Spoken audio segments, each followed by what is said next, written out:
We still do 7 NUFC Matters show a week for free.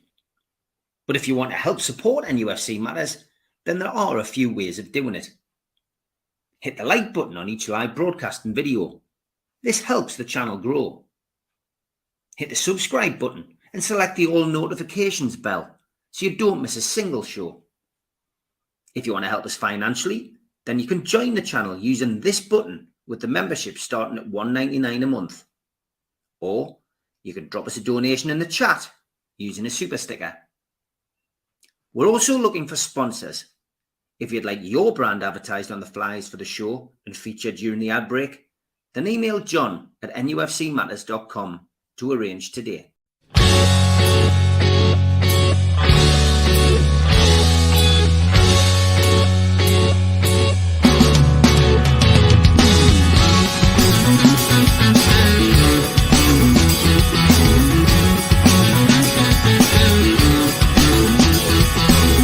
Hush now, city kids, gather round for other myths.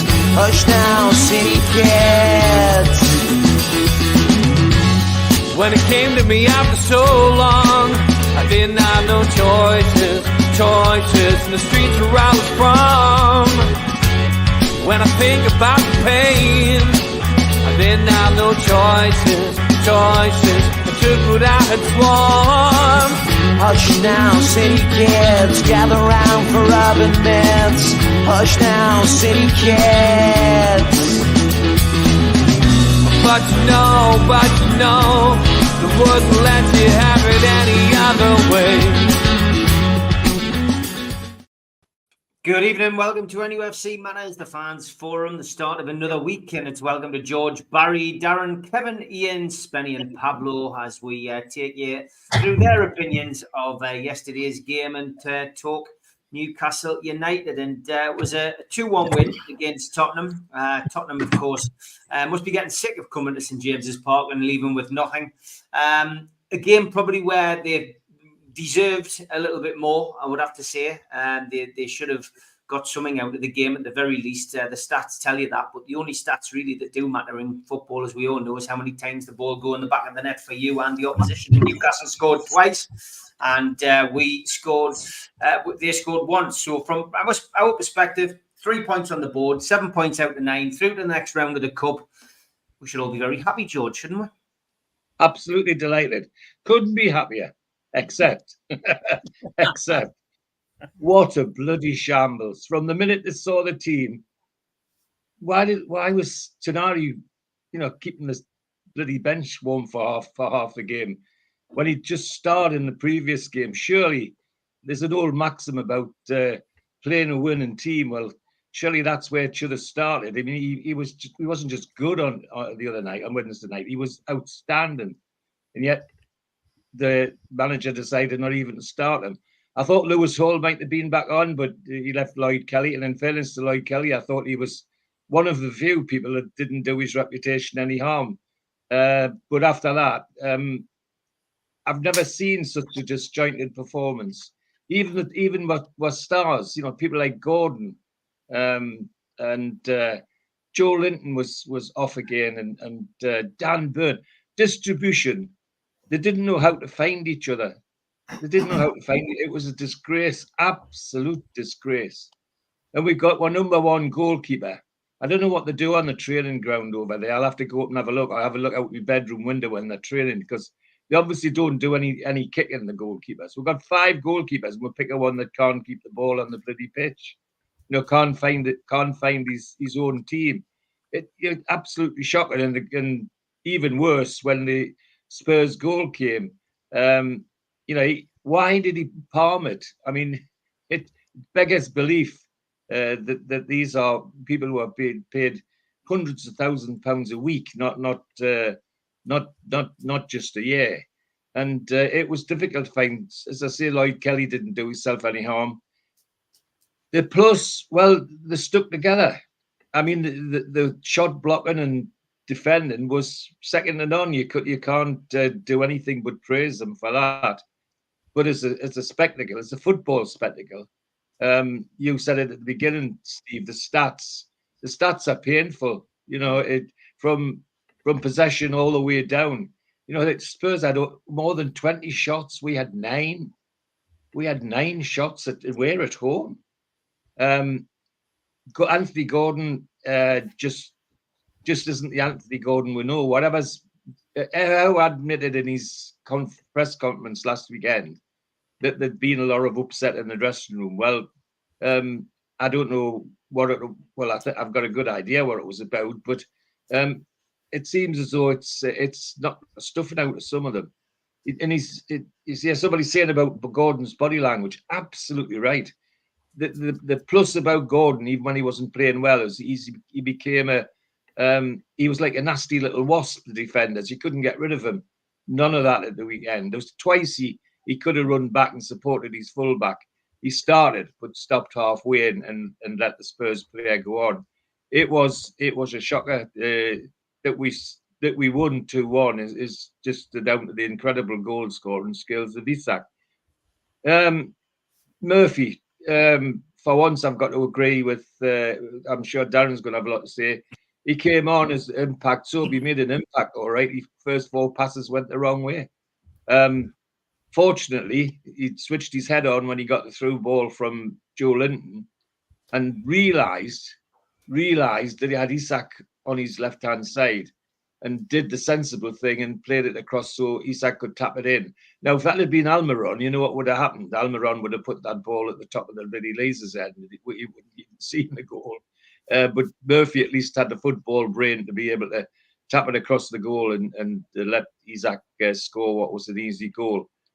But the plus side of that, of everything, was that as soon as Tonali come on, changes were there. He was in amongst it straight away.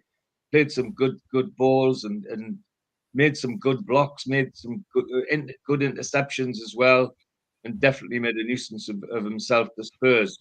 And somebody said should have had a penalty on Isak. You're absolutely right. I can't get over the guys who were supposed to be professionals on the telly. Look at that and couldn't even see that the Spurs defender didn't even get the ball. He just got Isak, nothing else. And it took 5 minutes for a replay, George. Yeah, nothing said. Nothing said. Absolutely disgraceful. But the other thing I was going to mention was I get sick of where referees being absolutely awful. That one on Sunday was no better than awful. He was probably worse.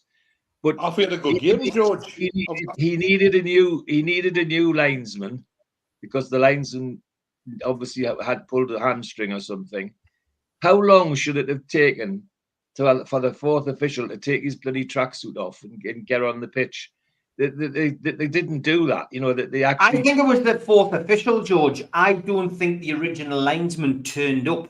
I think he was delayed. I haven't had confirmation of that, but I think it was the 4th official who was running the line, and then the linesman turned up late and had to come and do it. So I don't know whether he's been delayed on a train or stuck in traffic or whatever, but that was my understanding anyway, but I haven't had that confirmed. Well, he's touching his leg. He's pushed. Still took too long. Sorry, George. It still took far too long. He was injured. So he was pointing at his quad, wasn't he? Yeah, I thought he pulled a muscle. Yeah, but never mind. It still took too long, whatever the reason was. It was a disgrace. The game was like that, and players were held up. I mean, at one stage, the stupid thing was that you could see the referee doing warm-ups while he was waiting, and all the players were standing around getting bloody frozen again. So no, there was so much about Sunday which was an irritant more than anything. But the big plus was they managed to stick together. They managed to keep Spurs out of the goal. James Maddison will be having nightmares after that game. He should have had a hat-trick, but it just was a nightmare. And somebody's mentioned Kraft. I've got to say, Emil Kraft has, since he came back from his injury, Emil Kraft has always put a shift in every game, and he certainly did on Sunday, because there were times he was the difference between them and a big score. So say it's same every match at the moment. Played terrible, but got a result. And Sunday, that sums up Sunday for me. It was awful in terms of football terms, but in terms of result, amazing. All right. I mean, that's a great stat from Ian. We actually had more possession yesterday, 34%, than we had last season in the 4-0 when we had 27%. That's great. That's a great stat, that. It backs up what I was saying right at the top of the programme. You know, all that matters really is putting the ball in the back of the net. I'm gonna use this little break and opportunity just to give you my views, because it just shows you we often watch the same game, but we watch a different game. I get it where people are coming from with Nick Pope. Nick Pope certainly is, I think, maybe struggling with you know, his decision making as far as coming out and either catching the ball or punching the ball. I tell you what I think, and this is only my feeling. His injury, you know, with his shoulder came from going out, collecting the ball, and landing on the ground. And I think that's why he's up. I think that potentially could be subliminally, mentally in his mind, why he's opting to punch the ball now instead of go and collect it. Maybe that's an issue that, you know, he can only sort in time. His kicking's been poor, but I tell you what, his shot stopping's excellent. And I think at least two of those saves yesterday, Dubravka's not saving them. So for me, I don't think Pope had a good game yesterday. My man of the match yesterday, after watching the game again, because I do like to watch it live and then watch it back on you know, the replay. I thought Livramento was man of the match. I thought he was outstanding yesterday. Best game I think he's played in a black and white shirt. I thought he was ably assisted by Dan Burn and Kraft.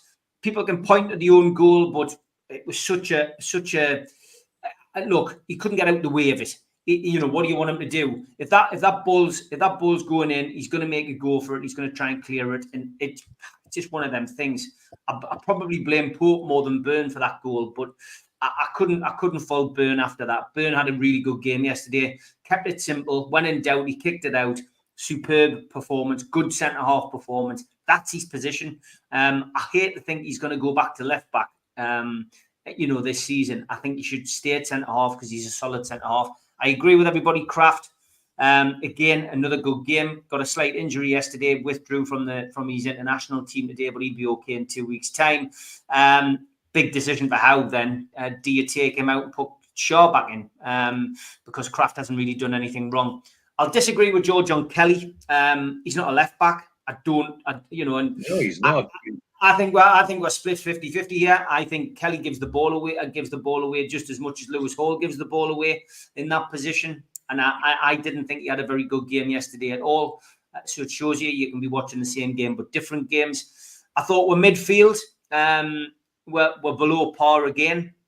I agreed with leaving Tonali on the bench because, and I'll tell you why. A, because he played 60 minutes and that's his first competitive 60 minutes in 10 months.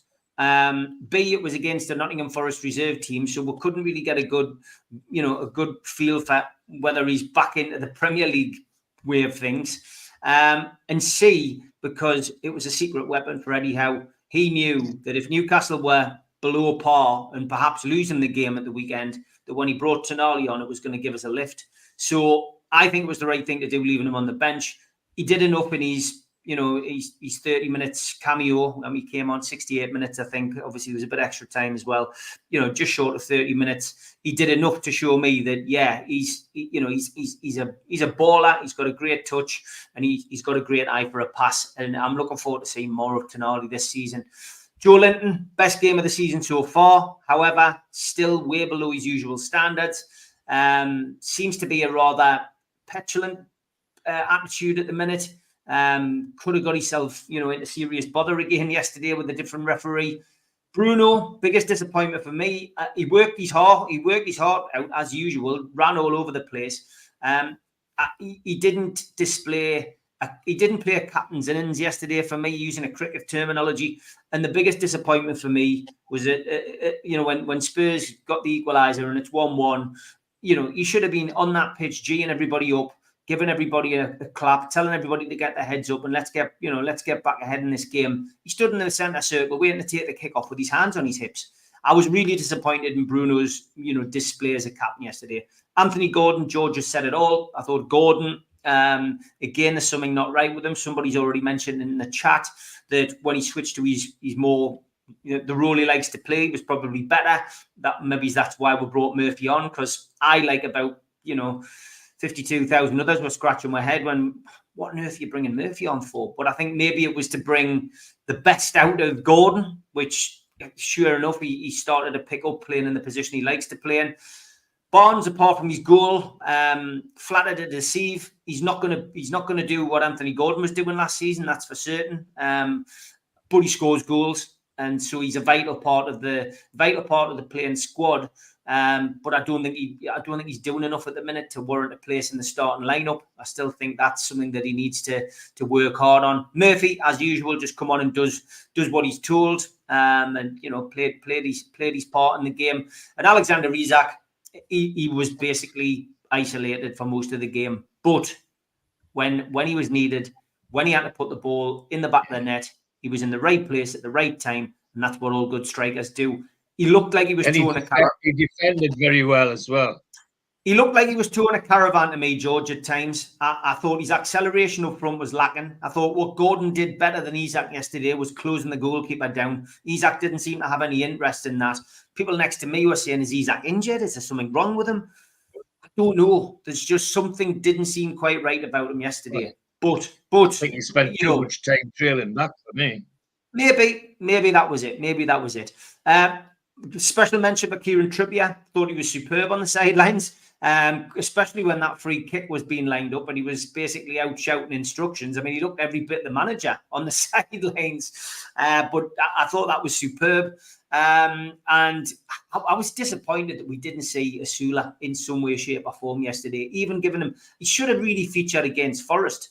But for no run-outs yet, there's either a question mark over his fitness, or I just find it huge, or he's concerned that he comes on and he gets injured and then we're left with nobody. Maybe Wilson's going to be out a bit longer. But all in all, look, we won the game. I'm happy. We got 3 points in the bag. It was an enjoyable game to watch, and it was a game where Newcastle didn't play to the best of standards. But there was signs of the old Newcastle in there, and there is this resistance. There's a defensive streak in them which we didn't see massively last season, which has returned this season. So what we need to be able to do in the next batch of Premier League games before the next international break is find that goal scoring touch again. Where we're tearing teams apart for 15-20 minute spells and getting into a 2 and 3 goal lead. If we can find that and maintain the defensive tight, the tight defensive stranglehold we seem to have on games at the minute, then we won't go far wrong this season. But there you go. That's my review of the game. Barry, what about you?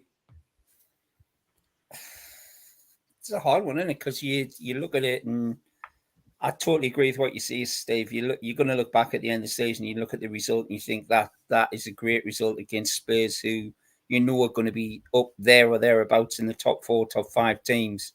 So to beat them at home 2-1 is a good result. But at the same time, I agree with George. I think we were absolutely woeful.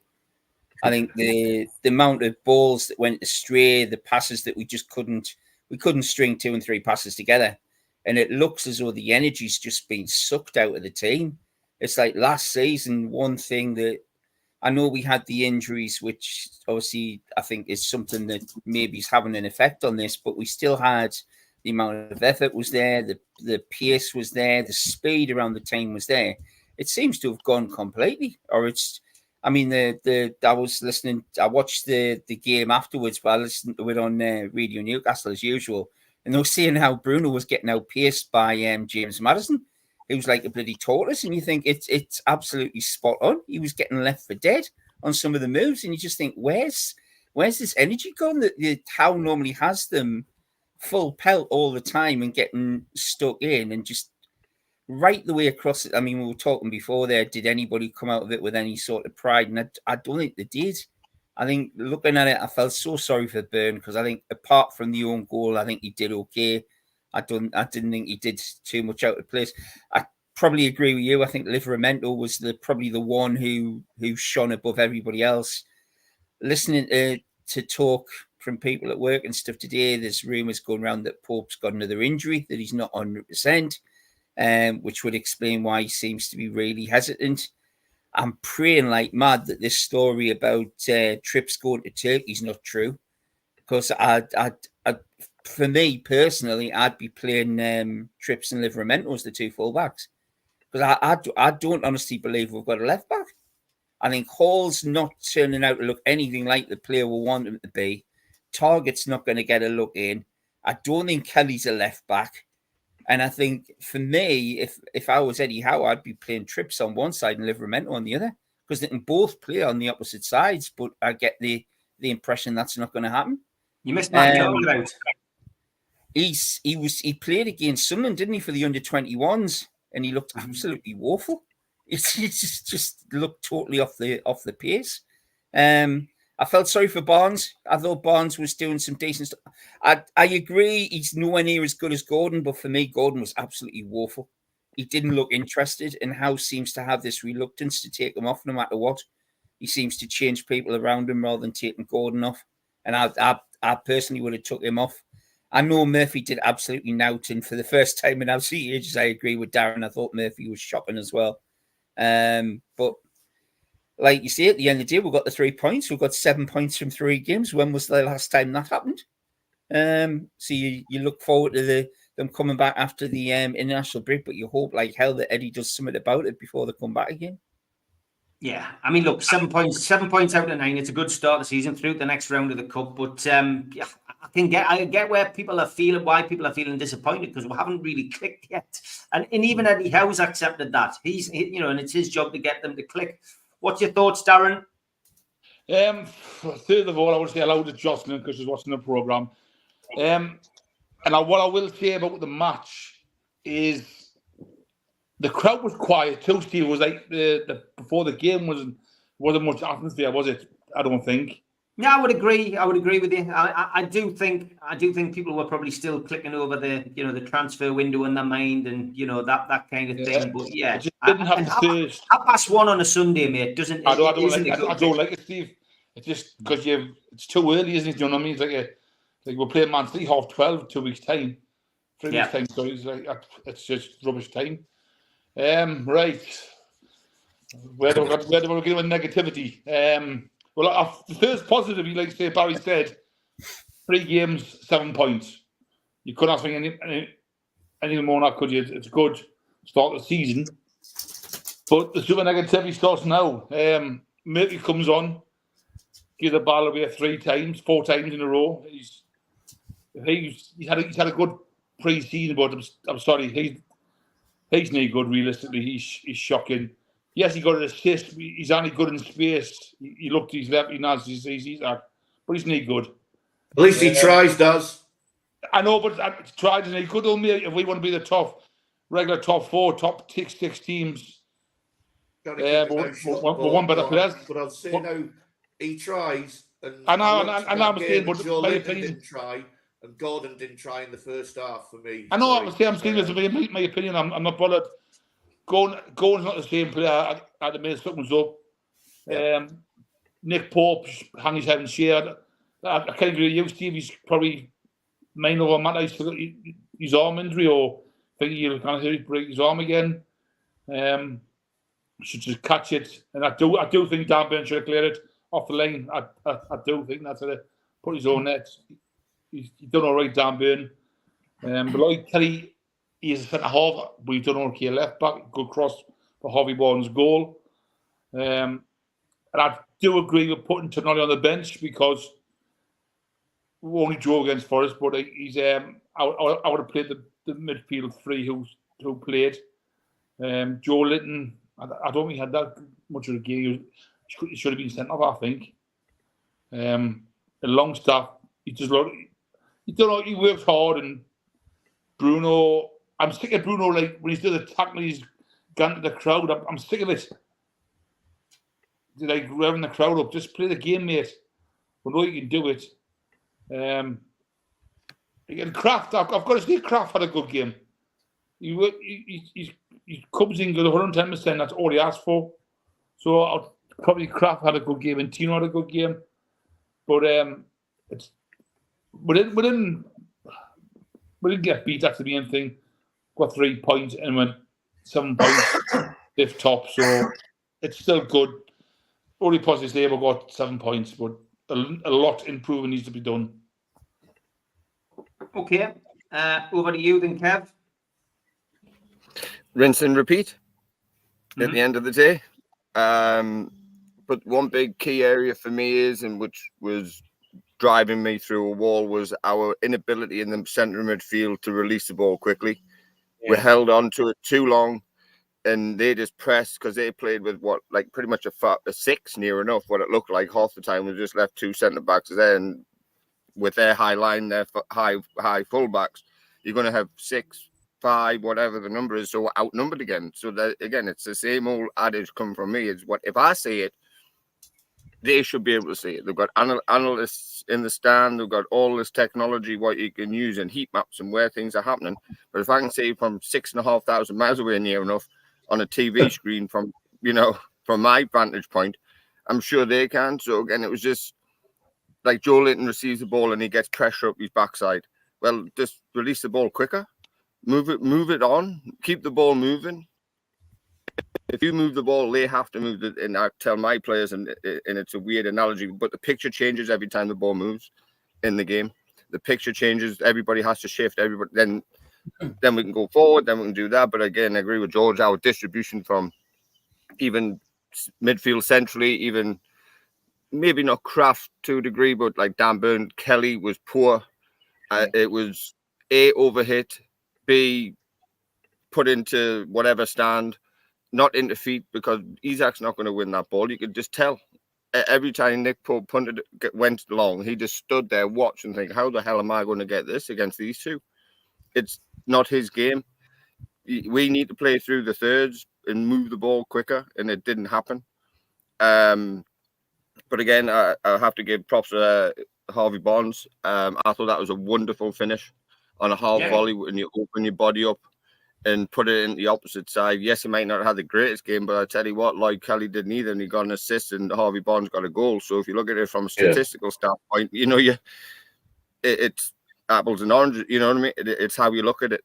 I just think. I mean, I don't know. It's not a conspiracy theory, but in terms of the way we normally play, is obviously we're kicked downhill and all that sort of stuff. We've done that in 2 games. It's been flip flopped around us.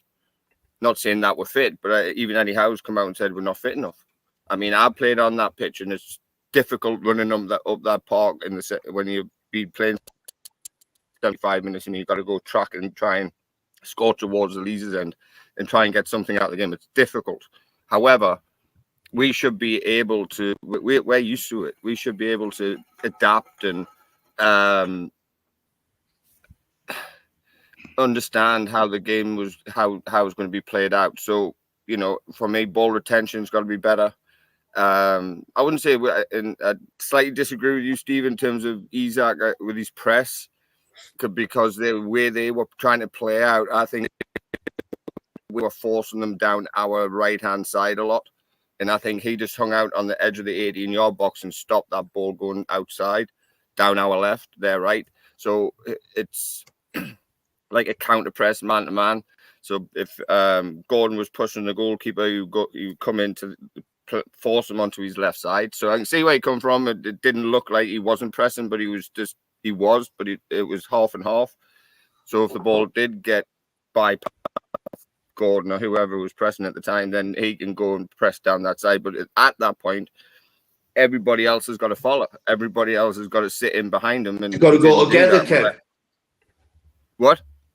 You've got to go together. You got to go together. Well, yeah, it's all. You've got you do it in stages. So they're called triggers. So if one goes, then the next one goes, then the next one goes, then everybody sits in behind and gets middle, halfway in their own half essentially, and then we'll camp them in, and then you can win the ball back. Fabian Shaw is one of the best centre halves doing it, where you win the ball on the halfway line when that entry ball goes in, he wins it. And then we can just turn and play because you're already halfway up the park. So for me, again, look, you try to be a positive, but I look at it from a different perspective. But we're fifth. we've conceded 3 goals over what the games that were played. Defensively, we're relatively solid. I think it's just something internal that we don't know about, and which is really, really like, there's not bad. I wouldn't say bad apples, but something's off. Something's not right. That needs to be fixed. I don't know if that's players. I don't know if that's other things. And even answer that question, yeah, within fitness methodologies, that's going to change and upset Eddie Howe and his current coaching staff. Of course it is. It's going to agitate a lot of people. There's going to be a lot of frustration. There's new methodologies and new ideas. So they have to, I think, over this international break, have to come together as a group quickly. As a director of football, as a performance coach, as a director of performance, whatever the fuck you call, I don't know. It doesn't matter. They all have to come together and come up with a true periodization methodology to move forward. Because if not, it could be a very long, hard season. If you're going to watch that every week, even though we're winning, but it's going to be a hard watch, and that's not what we're in it to do. We're here to watch entertaining football at the end of the day. Yes, if we get beat, we'll get beat. I can live with that, and I can live with playing crap and winning 2-1. I can live with that. But again, it's how we play, it's how we do it, and how we go about it, which is, I think, is not getting across to the players at this point. Okay, we're halfway through the show. Time for the ads.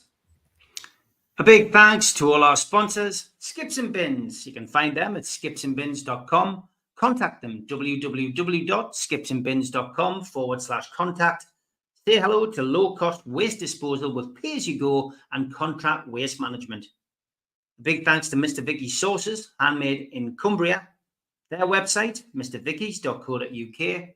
Telephone 01768 210 102 or email info@mrvickies.co.uk. Thanks to our NUFC Matters fanzine sponsor, United Group Travel.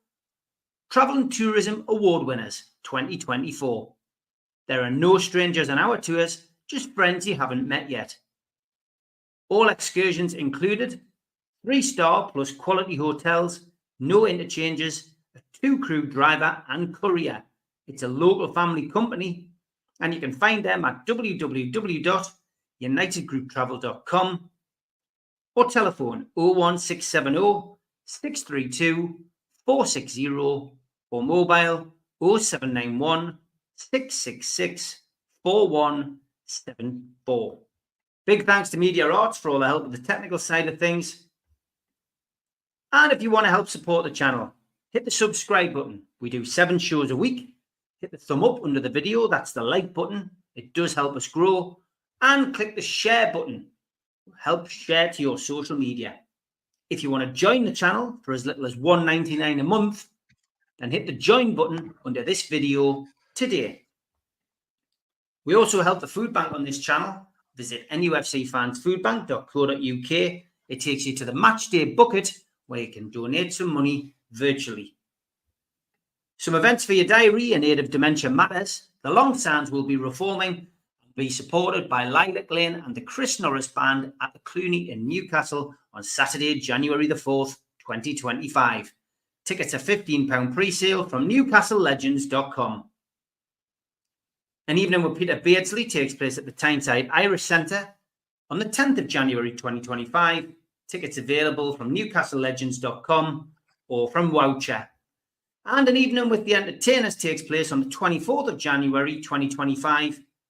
Telephone the box office 0844 249 1000 or visit the website tynetheatreandoperahouse.uk.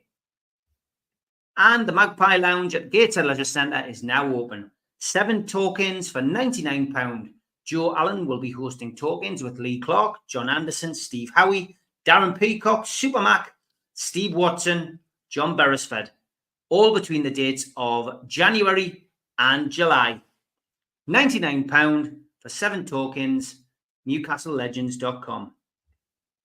And don't forget, you can subscribe to our NUFC Matters fanzine, £20 for 4 issues with all proceeds going to Dementia Matters.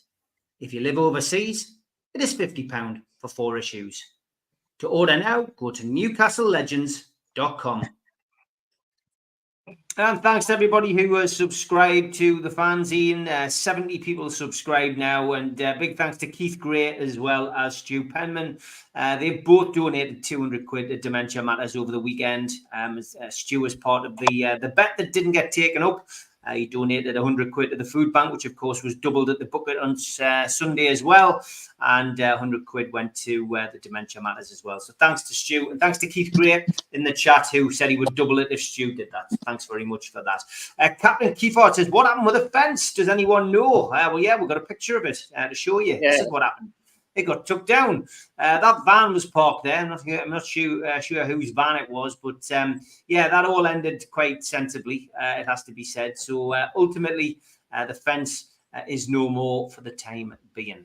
Yeah, strange situation that it really was. Anyway, we are reviewing the match from the weekend, and we're coming to Ian, who again, I will congratulate Ian. He put his money where his mouth was, and the charity that he came on to promote last week, which he asked us to give a shout out to. It's the Just Giving page for Murphy's fundraiser for Teenage Cancer Trust. Currently at £1,493, but as a little side challenge as well. Ian said he would shave his hair off, and well done, mate. You did your bit for your mate, and I'm just glad that everybody in the chat as well managed to help out as best they could to get you over the targets that you wanted to raise. But well done on that, mate. And yeah, let's look back at the game, Ian. What was your views on it? We've heard quite a few different opinions so far. I've been chomping at the bit to get on here. Like, so I can't believe you did the adverse before me. I was fuming then. I was honest. I was like, he did that on purpose. Stevie seen it. I was like, no, come on, I'm going. So, and then, it's given me time to reflect. No, there's a few things about the game that I was really peed off about. I think that there's an attitude within the team in the first half. Definitely, Joe Linton, for me, Sky gave Joe Linton, or whoever was given man of the match, gave Joe Linton man of the match. In the first half, he was absolutely flipping useless. Like, I've never seen. To me, there's something majorly up now. I don't know anything about it. I don't know anybody within the team, but I think at the moment there's a lot of players that look like they're not very happy, and the obvious thing would be that they're not happy because certain people have left the club. I don't know anything whether that's true or not, but Big Joe has never. The one thing he's always done, he's always tried for me. Even when he was shite, he tried. But he just really didn't. He did pick it up in the second half, and it was a great turn, and his ball through was amazing to set Murph away. But in the first half, I was fuming with him. Like, I just thought he's not putting the effort in. He's not trying. Gordon's done nothing for me at all this season yet. He just does not look interested.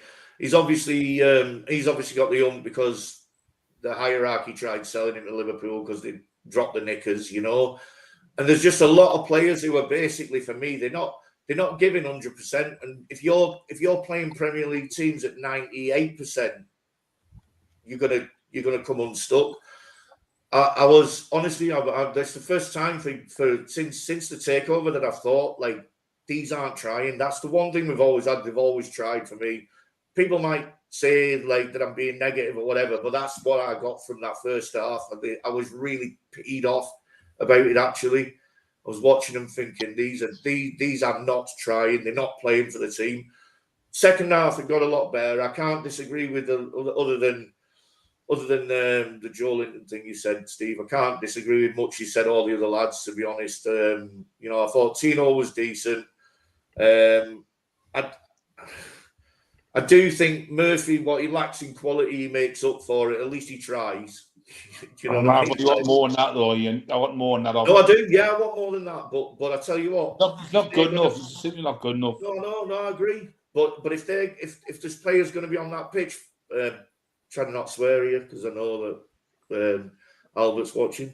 If there's players on that pitch that aren't giving 100% because they're peed off about stuff that's happened at the club, they need to put that on one side. They play for Newcastle United, and it isn't going to help their situation by not switching on. They don't. I don't know whether I might be completely wrong here, but to me, they just do not seem. They don't seem switched on. They don't seem to. The defense, apart from take it away. The defense I thought was great, but midfield more and up front.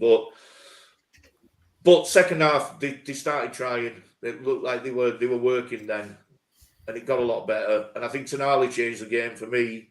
Like he didn't actually do that much, but what he did was he sort of brought a balance to it, and he's got real quality, and I'm looking forward to him getting back in. But I think Eddie Howe now has got 2 weeks where he needs to get that. They need to take a trip to the sun. And you got a lot of players on the international duty. You can't. Well, the ones that are left need to take a trip to the sun, and that includes Joe Linton's not been picked for Brazil, has he? No, but I disagree going away. But I think they need to do something. He needs to get them away from the club, get them like they've done when they went out to wherever, Dubai or Saudi or whatever. Get them away from it and do something to get that team spirit back. And I think everybody we've had a rubbish summer. We haven't done what we were meant to do. This transformational summer window has been an absolute load of rubbish, and I think that now we need to put that to bed. It's done now. We might sign people in January, we might not, but like right now we've got 7 points from 9, and for me, we're lucky to have more than 1. Okay, Spenny, give us your views on the game that we've just watched. Watching that match and watching the match before, I think we play like we're playing with 10 men, like we did in the first game at Southampton. As soon as Shah got sent off, I think we started playing like that the last 3 games. Playing defensively, protecting the centre-backs mainly, not doing the through balls for Bruno, that's all gone. I think Anthony Gordon's playing like he played for Everton when we were bidding for him. I think we got the Anthony Gordon from Everton at the moment. I don't know if it's head's been turned for Liverpool or what. Positivities, we've got 7 points out of 9 in the first 3 games of the season, which we have never had for a long, long time. Great start for the lads. Away, 2 home games, 6 points maximum. 2 goalless draws and a limited amount of goals against us. Pope is dodgy. For me, every time he gets the ball, I'm panicking. I'll panic, and I think the rest of the stadium panic as well. Mm-hmm. Tino I agree with you, Steve, in your points. I think Tino was the man of the match for me. But for me, Dan Burn's been the player of the season so far. The way he's been stuck in, and he's protecting that defence. For me, Dan Burn's been player of the season so far. The goal for Harvey Barnes, a brilliant finish, hell of a finish. Like you said, Steve, I think he's in there for the scoring goals, which he does. For me, Bruno, I'm going to upset a few people. I don't think he should be captain. I think it's got to his head. And like you said, with him putting his hands in hips, we don't need a captain to cheer the crowd on to get them wrong, because that's the same as always. That's the only thing he's doing is when he's just going to the crowd and wrapping his arms up, trying to get them into the game a bit more. Mm-hmm. I can't see any other conversations he's given to the defence or orders or anything like that. For me, a captain is always vocal on the pitch, shouting at his defenders, make sure you're tight and all that, and then your wingers to play the ball. And that all them through balls and lovely full balls of Bruno, we usually say, have all disappeared. He's too busy sitting in the middle of the park worrying what to do next. But the positivities are 7 points out of 9. Izzy scored his first goal of the season. And I'm still racking my brains why Murphy went on the pitch and got before Tonali and them.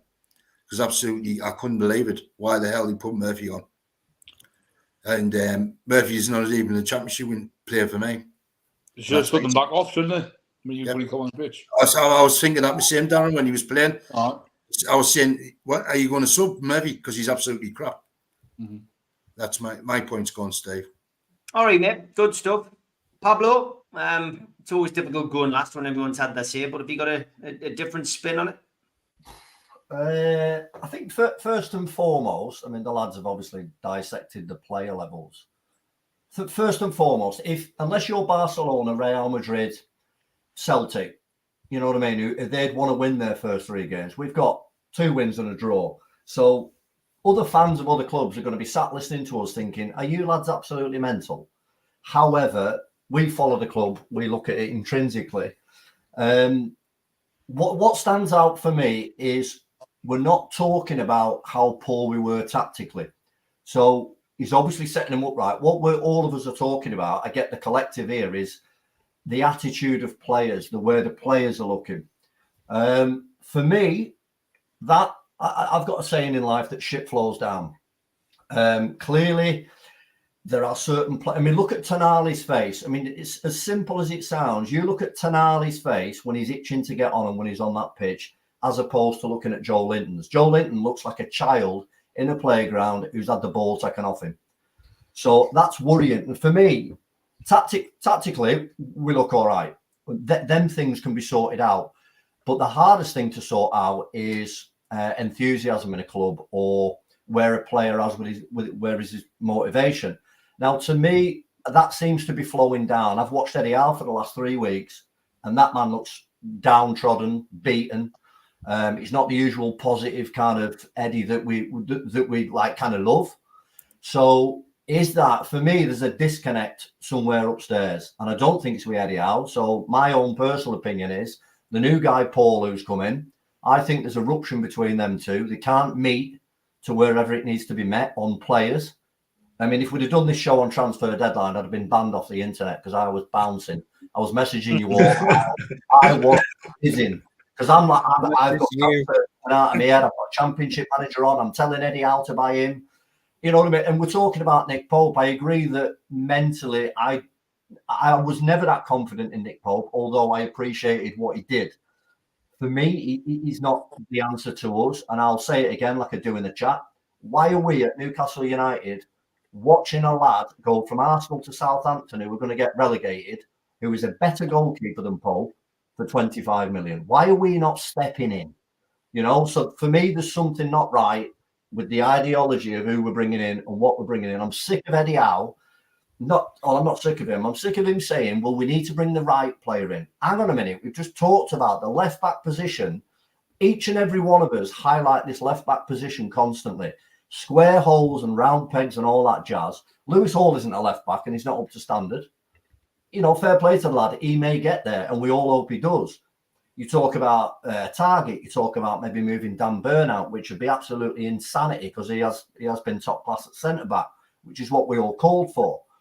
To me, Anthony Gordon, I don't know what it is with him. I don't know did he get his head turned? Is he just not feeling it? Is there something going on in his life? But we're talking about different little players on different games, not looking up for it, not looking fit. How can you not be fit 3 games into a season as a professional footballer? So it isn't about fitness for me. It's about attitude and application. He's fat, he's dummy out. Yeah, well, exactly that. So unfortunately for us, that's the worrying part. You can tweak things through the season, defence, midfield, attack, whatever. 3 or 4 players, when they go on that pitch, are just not looking like they give a shit. And that's worrying. It worries me. Papering over the cracks, the fact that we've got 2 wins and a draw, that is papering over the cracks, let's be honest. The cracks are deeper than what's happening on a Saturday afternoon in them 90 minutes. But other than that, you know, we can't complain. But Pablo, that comes down to like you said, the head coach. That comes down to Eddie Howe. Yes, he's beaten Shorten, but he's got to find something within himself. If he loves the job, if whatever, that's what you have to find within yourself to motivate the team, to motivate them to, even if they like have won and just say, well, fuck it. I mean, I'm just going to do jack shit for you today because I just hear the same story. And I agree with George, like you said, what was it, a couple of weeks ago? And I think I said this last season. Give him till this January and see really if the literal hits the fan, because I think he's been good. Yes. I'll just like to say, Kevin, interrupt you, sorry, late as well. I think it will be a different team when Shah's comes back. Totally different team. The intensity will be coming back and everything else when Fabian Shah comes back in that team. I hope so. And just to touch on what Kev said there about Eddie Howe, for me, if we talk about Gordon having his head turned, has Eddie Howe maybe dropped off 5 or 10% due to the England chat? You know, and if the manager is at his game, you know, full at it, does that then dilute to the players? We don't know behind the scenes, do we? I mean, we're all pontificating what we think we know, but at the end of the day, looking at it on the pitch, we know that the results. Well, I have a view I have a view that I've never spoken about on here, but I think the issue for Eddie Howe is his captain was taken off him. He was told to make Bruno captain. Yeah, and everything else flows from there. The people that decided that. You don't know that's true, don't you? Though I don't think Eddie Howe told. It wasn't the manager's appointment to the captain of Bruno. It wasn't. No. Nope. There's a few noses out of joint. There's a few noses out of joint in all factions of the club, and there's no cohesion, which is obviously what you need to go forward. There's a few people who've had the noses cut, and it's going to take a bit of time. I think they should all get in a room and have a right big cuddle, personally. Or a fight. Lots of stories flying around, and I mean, somewhere in the middle of it, there is truth. That's for certain. We've learned that in the history of Newcastle United. I think what Craig Hope put out at the weekend pretty much summed up what we, were told over the course of the last few weeks about Amanda, etc. And I think ultimately it's disappointing, but that's history now. We've got to move on. We've got to concentrate on the here and now. We've got to concentrate on the players that are here. We've got to concentrate on the manager. I'm seeing lots of people talking about Eddie Howe and has he had his head turned. I mean, the one thing that Lee Carsley's temporary appointment does is speculate, it continues the speculation about, potentially us losing Eddie Howe to England, and if he's not happy, I mean, look, Eddie Howe, in one way, shape or form, Eddie Howe will probably be the happiest person in many ways because he's just literally gone through this storm of a summer. He's sitting at the first international break, still being linked with an England job, which would be it's the height of any managerial career if you're a Brit. But he's got 7 points out of 9, and he's through the next round of the cup, and he's continuing to make wine out of water, and he's still creating miracles at Newcastle United. Just being a team that spent 150 million in the transfer, and looking better than another team that spent 250 million in the transfer, Man United. Yeah, exactly. Yeah, you know what? I'll tell you as well, because I'm not going to say droned on this podcast for the last week, but we have gone on and on and on about Eales and Mitchell, etc. It would be so much better if they just came out and said, told you exactly what they were going to do. If we aren't going to spend any money at transfer window, just tell us. And then if you do spend some money, it's a bonus. I think what Newcastle fans per se don't like is being treated for, taken for fools and treated like idiots and patronised. And I think that's what this window has felt like, especially after the last window where it wasn't a great deal of business done either. We've had so much to contend with and deal with over this summer. There's been a lot of stress as a Newcastle fan. We've been worried about our manager leaving. We've been concerned about players leaving. We've had our main directors, who speak to us have left. And it's a hell of a lot to take in for football fans. And I made a point to somebody today when I was out and about that ultimately, we live our lives 7 days a week as Newcastle fans. I genuinely feel that some clubs, maybe just live for the weekend. We live and breathe it every day of the week, and that's why it's different up here. And you have to learn how to cope with that, and that's what Silverstone, Eales, PIF need to do. And I would genuinely like to see PIF be on Tyneside, have somebody at the club, not necessarily Al Ramayan, but have one of these guys who was there this weekend. Get yourself. They did, Steve. They did have that person, but they. Yeah, I'm saying somebody from PIF to be at the club and come out and speak. Ben Jacobs was going on about it for weeks on end on this show, going on about, having PIF come out and speak and say things. Well, maybe that's what we should have, But anyway, I'm dribbling on. I want to ask you a question from one of the people in the chat before we're finishing. It's from Sean. He says, one for the panel. So Pablo, you can go first on this one. Based on the overall performances in the 3 games that we have played in the Premier League, what now do you think is a realistic finishing position in the Premier League? It's a tough question, but we've already talked about predictions at the start of the season. Can you remember where you predicted would finish at the start of the season, where you were feeling, and has your mind changed? Not really, no. I don't know. I don't want to be old Daz negativity, but I still think, mate, we're only the thing for me is why I don't think that we will finish any higher than what we did last year. In fact, I think it will drop off. Is we're only 1 or 2, 3 injuries away from having 17, 18-year-olds on the bench again. And come Christmas time, like I say, we haven't strengthened. Come Christmas time, that might be our handicap.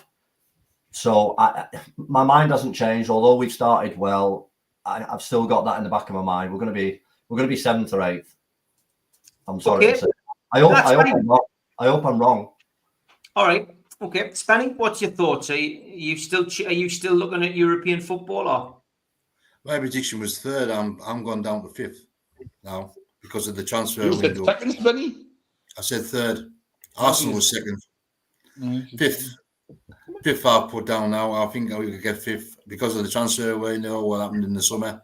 I think January we won't click. If we do get players, we won't be clicked in time. I think the 2 stronger ones like Chelsea and Liverpool will be above us. I think they've bought well, a lot better than we have. So for me, it's 5th for now. Okay, Ian. Well, I said 2nd. All right. I think it must have been. I had a few that night, I reckon. No, will you be out this afternoon?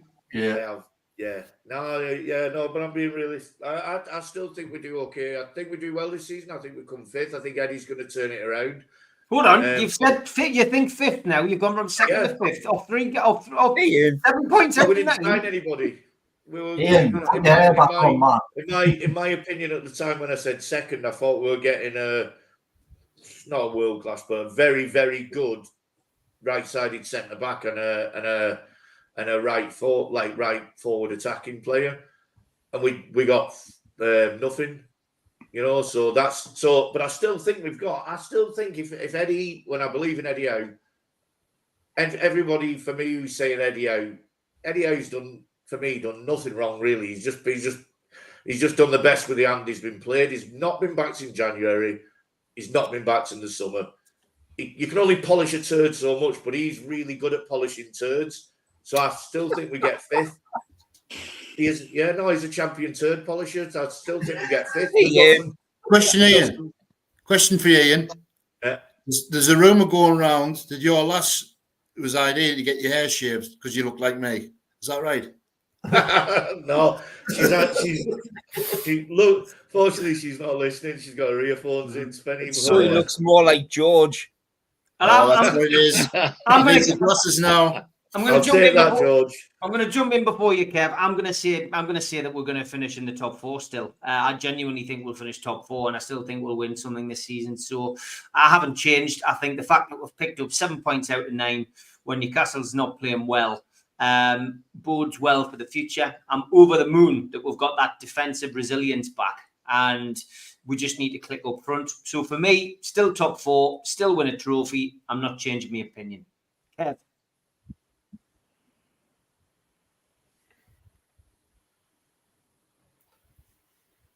Sorry, I had a mute issue. I totally agree. I'll stand by my 4th prediction and win a cup. I just think things need to calm down in terms of across the whole club as a whole, and everybody needs to align in the same direction what we're heading, from top to bottom. Everybody get in the same page, like Pablo said. Everybody get and have a cuddle. I think it needs a bit more than a cuddle. I think they need to just kick the snot out of each other and just sort it all out and get in. Not move separate ways, but get on.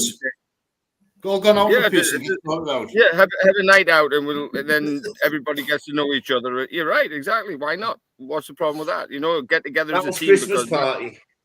that's the team behind the team, and you need some. We need some good direction. We've lost some direction with those who have left, but at the same time, I think top 4, Carabao Cup win, Champions League football next year.